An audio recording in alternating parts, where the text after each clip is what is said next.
नमस्कार दोस्तों।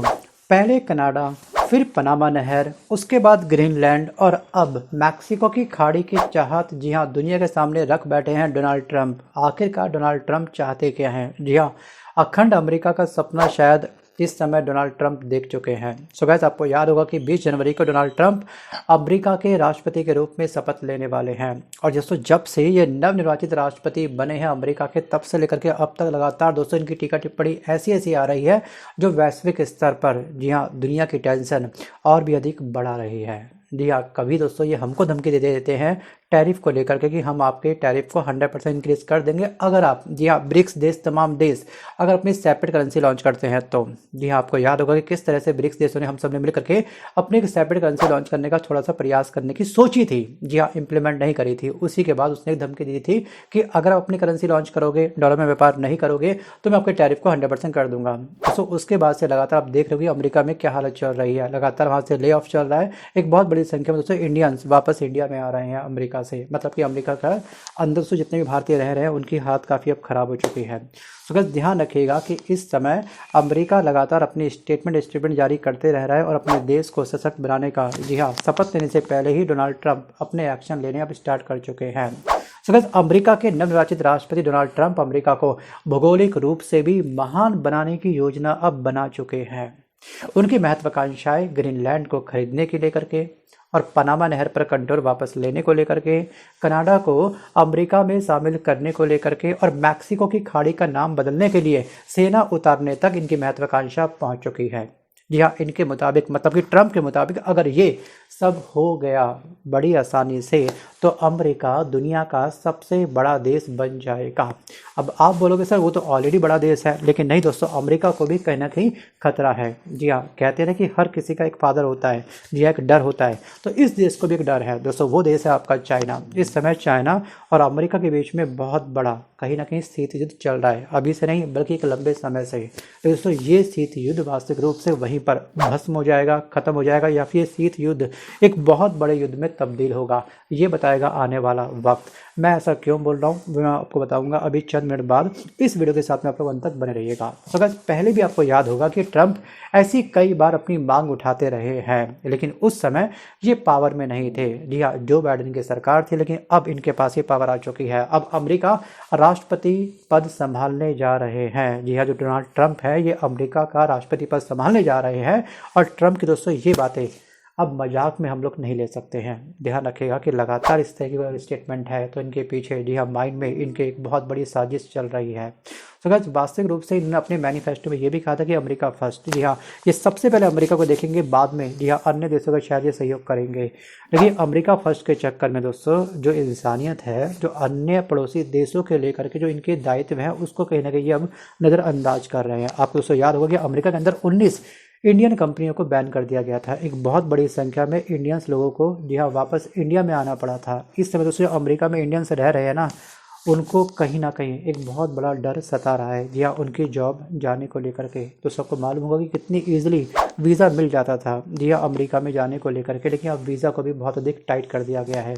जी हाँ, जो भी दोस्तों असाइलम ले करके वहाँ पे रह रहे थे, उनके डॉक्यूमेंट वेरिफिकेशन फिर से स्टार्ट हो चुकी है। जी हाँ, असाइलम दोस्तों मतलब कि दया याचिका पर उन्होंने जो वहाँ की अपनी नागरिकता ली थी अमेरिका की, जी हाँ, उसको लेकर के भी अब डोनाल्ड ट्रंप एक बहुत बड़ा एक्शन लेने जा रहे हैं। अब दोस्तों बात करते हैं कि आखिरकार पनामा नहर, जी हाँ, जिसकी ये उम्मीद या फिर इसका सपना ये देख रहे हैं, जी हाँ, इस सपने के पीछे इनकी कोई मजबूरी है, ठीक है, या फिर एक सोची समझी साजिश। जी हाँ, कि पनामा नहर को आखिरकार ये क्यों पाना चाहते हैं। दोस्तों इससे संबंधित मैंने एक सेपरेट वीडियो तैयार किया था। अगर आपने दोस्तों वो वीडियो नहीं देखा होगा, जिसमें डिटेल में मैं आपको समझाया था कि पनामा नहर क्यों इंपॉर्टेंट है पूरे वर्ल्ड के लिए और हर एक देश, जी हाँ, इसी नहर के माध्यम से व्यापार क्यों करता है। उस वीडियो को आप ध्यान से देखिएगा और डिटेल में, मतलब कि डेप्थ में आप समझ पाएंगे कि आखिरकार पनामा नहर इंपॉर्टेंट क्यों है अमेरिका के लिए और खुद पनामा देश के लिए और चीन के लिए भी। सो गाइस, वापस आता हूँ टॉपिक की तरफ। सो गाइस, ट्रंप का ये आरोप है कि जो पनामा नहर है, इसके इस्तेमाल के लिए जो पनामा देश है वो अमेरिका से बहुत अधिक दाम वसूल कर रहा है। मतलब कि जब भी कोई भी दोस्तों पानी का जहाज, व्यापारिक जहाज इस पनामा नहर का इस्तेमाल करेगा तो कॉमन सी बात है वो उससे टैक्स वसूल करेगा। और जो पनामा देश दोस्तों जो टैक्स वसूल कर रहा है अमेरिका से वो काफ़ी अधिक है। जी हाँ, ये आरोप लगाया गया है ट्रंप के द्वारा, जी हाँ, पनामा देश के ऊपर। और इसने यहाँ पर ये कहा है कि इसलिए मैं, मतलब कि अमेरिका इसे वापस ले लूँगा, मतलब कि उसे वापस लेना बहुत ज़रूरी है अमेरिका के लिए। अब इस बात को थोड़ा सा ध्यान समझिएगा कि एक्चुअली दोस्तों पनामा जो कैनाल है उसको जो तैयार किया गया था वो तैयार किया गया था अमेरिका के द्वारा। जी हाँ, जो आपकी पनामा नहर है, जो पनामा कैनाल है, इस पर जी हाँ एडवांस टेक्निक का प्रयोग करा जाता है। इसको बोलते हैं लॉकिंग सिस्टम। जी हाँ, एक तरफ प्रशांत महासागर है और एक तरफ अटलांटिक महासागर है। ध्यान रखिएगा, प्रशांत महासागर की ऊंचाई अटलांटिक महासागर के कंपैरिजन में थोड़ी ऊंची है। और कोई भी पानी का जहाज, दोस्तों ध्यान रखिएगा कि अगर अटलांटिक महासागर से प्रशांत महासागर की तरफ जाता है तो उसको एक बहुत ही हाइट का सामना करना पड़ता है। जी हाँ, हाइट को मेंटेन करने के लिए इसके बेस पर एक लॉकिंग सिस्टम तैयार किया गया है, जिसके द्वारा पानी को रोक करके इस पानी की हाइट को बढ़ाया जाता है और इसको लेवल पे ला करके जी हाँ एक आने जाने का एक बहुत ही सुगम मार्ग तैयार करा जाता है। और वहीं पर अगर वहाँ से यहाँ पर कोई जहाज आएगा तो पानी के लेवल को कम करा जाएगा और यहाँ पे सुगमता पूर्वक जी हाँ जो पानी का जहाज जब अपने गंतव्य स्थान तक पहुँच जाएगा, इसको बोलते हैं लॉकिंग सिस्टम। जी हाँ, कनाडा जो हमारी पनामा नहर है दोस्तों, इस पर 12 लॉकिंग सिस्टम का प्रयोग किया गया है। एक साथ नहीं उठाया जाएगा, हौले हौले आराम आराम से स्टेप बाय स्टेप 12 स्टेप पूरे करके इससे पानी के लेवल को बढ़ाया और घटाया जाता है। सो गाइस, इस वीडियो में आप ध्यान से देखिएगा किस तरह से पानी के जहाज़ को उठाया जाता है और इस तरह से क्या होता है कि बड़ी आसानी से कम समय में जहाज़ यहाँ से वहाँ पहुँच जाता है, वो भी बिना फ्यूल खर्च किए। इसलिए दोस्तों ये इंपॉर्टेंट है। इससे पहले दोस्तों ध्यान रखिएगा कि फ्रांस ने भी इस टेक्निक का प्रयोग किया था लॉक सिस्टम का, बट फ्रांस फेल हो गया था। लेकिन पूरे वर्ल्ड के अंदर दोस्तों केवल एकमात्र पनामा नहर ही ऐसी नहर है जिसके अंदर इस एडवांस टेक्निक का प्रयोग किया गया है। सोचिए, बेस पे हैवी लॉक तैयार किए जाते हैं, पानी को उठाने के लिए बहुत ही लोहे की मोटी मोटी प्लेट लगाई जाती है, वो पानी को ऊपर उठाते हैं, ठीक है, उसमें भरते हैं, उसके बाद पानी का जहाज ऊपर उठ जाता है। दोस्तों ये सिस्टम इसके अंदर है। तो बस इतना पैसा आखिरकार अमेरिका ने जब खर्च किया है तो आखिरकार ये पनामा नहर पनामा देश को क्यों दी? दोस्तों अमेरिका का ना एक्चुअली अदर भी बहुत सारे जोन हैं जहाँ पर उन तरफ उनका ध्यान था, ठीक है। इन्होंने बोला कि पनामा देश छोटा देश है, चलिए कुछ टाइम के लिए अपनी इकॉनमी को बूस्ट करने के लिए हम इसको ये नहर दे देते हैं। अब यहाँ पर दोस्तों आरोप ये भी है कि पनामा नहर पर चीनी सैनिकों का नियंत्रण भी है और वो अवैध रूप से इसका संचालन कर रहे हैं। और पनामा देश दोस्तों कहीं ना कहीं इस समय जी हाँ काफ़ी कह सकते हैं कि रूड हो चुका है अमेरिका को लेकर के, मतलब कि अमेरिका को ये पनामा नहर देने के लिए तैयार बिल्कुल भी नहीं है, क्योंकि इसको पीछे से चीन का सपोर्ट मिल चुका है पनामा देश को। तो आखिरकार दोस्तों इतने बड़े देश का सपोर्ट मिल जाएगा तो शायद ये पनामा देश भी अब अमेरिका से पंगा लेने के लिए तैयार है। तो पनामा के राष्ट्रपति है अभी चंद दिनों पहले, इनका नाम है दोस्तों जोसे राउल मुलिनो, इन दावों को काफ़ी बेतुका बता रहे हैं कि भैया हमें किसी चीन का सपोर्ट नहीं है, ध्यान रखिएगा, इस पर चीन का कोई नियंत्रण नहीं है, ध्यान रखिए, और हम आपसे भी अधिक दाम वसूल नहीं कर रहे हैं। इन्होंने भी सोशल मीडिया प्लेटफॉर्म पर अपना एक पलटवार करते हुए ये कहा कि पनामा नहर का 1 वर्ग मीटर भी हम अमेरिका को नहीं सौंपने वाले। सोचिए, जिसने आपकी इकोनॉमी को बूस्ट करने के लिए आपको पनामा नहर, इतनी बड़ी नहर, इतना बड़ा इन्वेस्ट करने के बाद आपको ऐसे ही दे दी। जी हाँ, और आप उसी पे जी हाँ उंगली उठा रहे हैं, आज आप उसको आंखें दिखा रहे हैं। सो गाइस, इस पर ट्रंप ने सोशल मीडिया पर नहर के ऊपर जी हाँ लहराते हुए अमेरिकी झंडे की तस्वीर पोस्ट की, जिसका शीर्षक था welcome to the United state canal, मतलब कि दोनों के बीच में अब शीत युद्ध स्टार्ट हो चुका है। दोस्तों ये युद्ध है, ध्यान रखिएगा, ये युद्ध अमेरिका वर्सेस पनामा देश नहीं है। जी हाँ, ये दोस्तों ये वॉर है, ये कहीं ना कहीं अप्रत्यक्ष रूप से अमेरिका वर्सेस चाइना की बनी हुई है। सो गाइस, अटलांटिक और प्रशांत महासागर को जोड़ने वाली इस पनामा नहर का नियंत्रण 1977 तक अमेरिका के पास था, लेकिन 1999 से इसका नियंत्रण पूरी तरह से जी हाँ पनामा देश के पास चला गया और ट्रंप इसको सबसे बड़ी गलती मानते हैं। पत्रकारों के माध्यम से इन्होंने कई बार इस बात को एक्सेप्ट किया है, अपने प्रेस कॉन्फ्रेंस में कई बार इस बात को इन्होंने कबूल किया है, माना है कि हाँ ये उनसे गलती हुई थी कि मैंने इतना बड़ा इन्वेस्टमेंट जिस नहर पे किया था, वही नहर का नियंत्रण दिया, वो मैंने उस देश को दे दिया और आज वही देश हमारे ऊपर जी हाँ उंगली उठा रहा है, मतलब कि हमको आंखें दिखा रहा है। थिंक अबाउट इट, विचार जरूर करिएगा।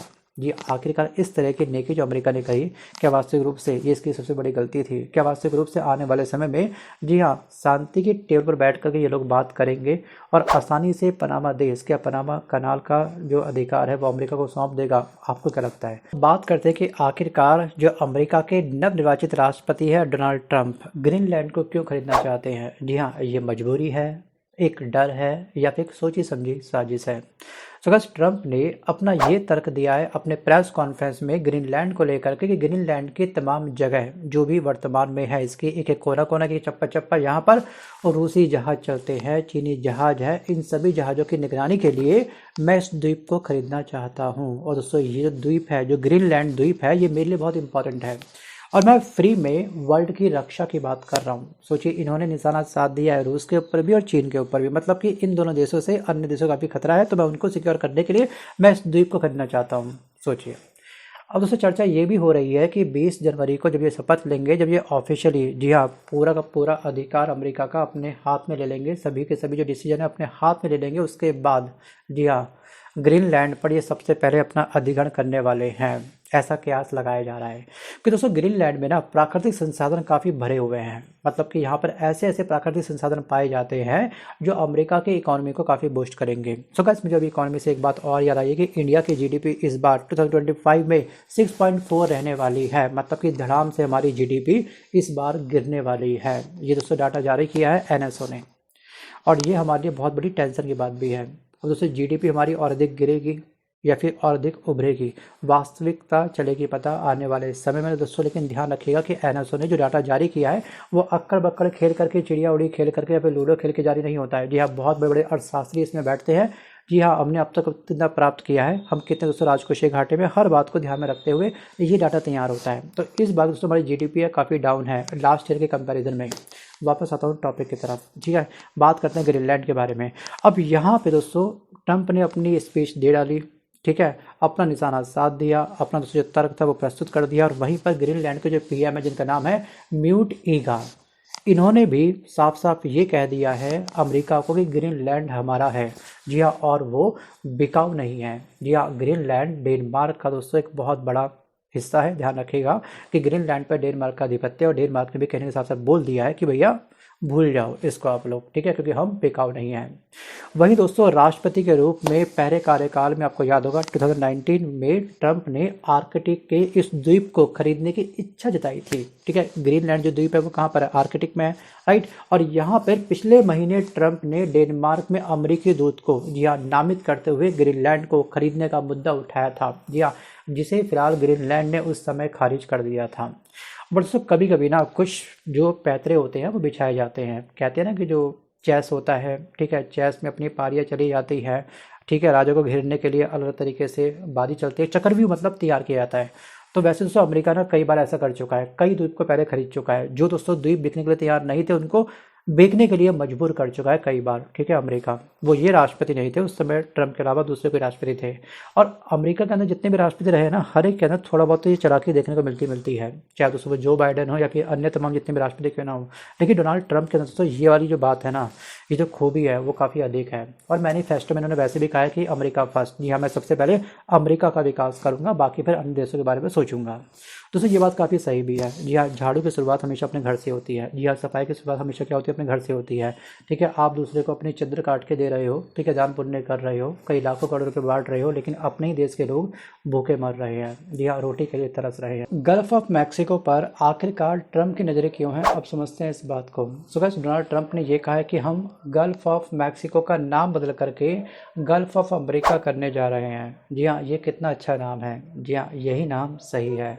ये बातें दोस्तों इन्होंने बोली है फिलहाल अपने प्रेस कॉन्फ्रेंस में, और कहीं ना कहीं मैक्सिको पर भी डोनाल्ड ट्रंप अपना अधिकार स्थापित करना चाहते हैं। ट्रंप ने अपना ये तर्क दिया है कि इस इलाके में अमेरिका की ज़्यादा मौजूदगी है। दोस्तों ये तर्क काफ़ी बेतुका है मेरे पॉइंट ऑफ व्यू से।